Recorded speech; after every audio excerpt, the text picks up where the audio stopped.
Exercise is widely recognized as one of the most powerful tools for improving health. It supports cardiovascular fitness. It supports metabolic health. It supports strength, mobility, and overall well-being. For these reasons, many people assume that if some exercise is good, more exercise must be even better. At first glance, this appears logical. However, the relationship between training and health is not always linear. In this discussion, attention will be given to overtraining, recovery, and why excessive physical stress may influence hormonal vitality over time. Let us begin with a simple observation. Training creates stress. This is not a problem. In fact, it is the reason training works. Whether lifting weights, running, cycling, or playing sport, exercise challenges the body. The body then responds by adapting. Strength improves, fitness improves, performance improves. The benefits of training come not from the stress itself, but from the adaptation that follows. This is where recovery becomes important. Without recovery, adaptation cannot occur effectively. Training and recovery operate as partners. One creates the stimulus, the other allows the body to respond.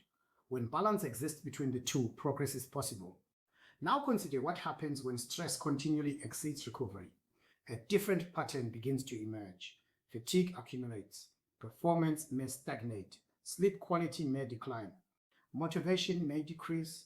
The body continues receiving signals to perform, but has fewer opportunities to restore itself.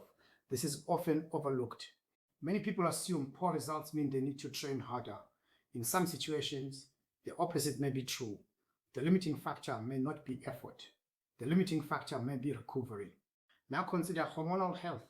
The body constantly evaluates the environment in which it operates. Sleep quality influences that environment. Nutrition influences that environment. Psychological stress influences that environment. Training load influences that environment. When demands remain consistently high, the body may begin prioritizing survival and recovery over performance and vitality. This helps explain why excessive training can influence hormonal regulation. It is worth pausing here. This does not mean exercise lowers testosterone. In most cases, appropriate exercise supports hormonal health. The distinction lies in balance. Training is beneficial when recovery keeps pace. Problems are more likely to arise when recovery repeatedly falls behind demand. What begins to emerge is a broader understanding of fitness. Health is not created by training alone. Health is created through the interaction between stress and recovery. One without the other creates imbalance. Now consider some common signs that recovery may be insufficient. Persistent fatigue, reduced enthusiasm for training, declining performance, poor sleep, slower recovery between sessions. These experiences do not automatically indicate overtraining. However, they may suggest that the body requires additional support. This changes how progress is understood, rather than asking only how hard am I training. It may also be useful to ask, how well am I recovering? These questions are equally important. One measures effort, the other measures adaptation. Adaptation is ultimately where progress occurs. This holds more significance than it may initially appear. Many long-term fitness journeys are not limited by a lack of effort. They are limited by an inability to sustain recovery. Now, this does not mean avoiding challenge. Challenge remains essential. Muscles require challenge. Cardiovascular systems require challenge. Growth requires challenge. The objective is not removing stress.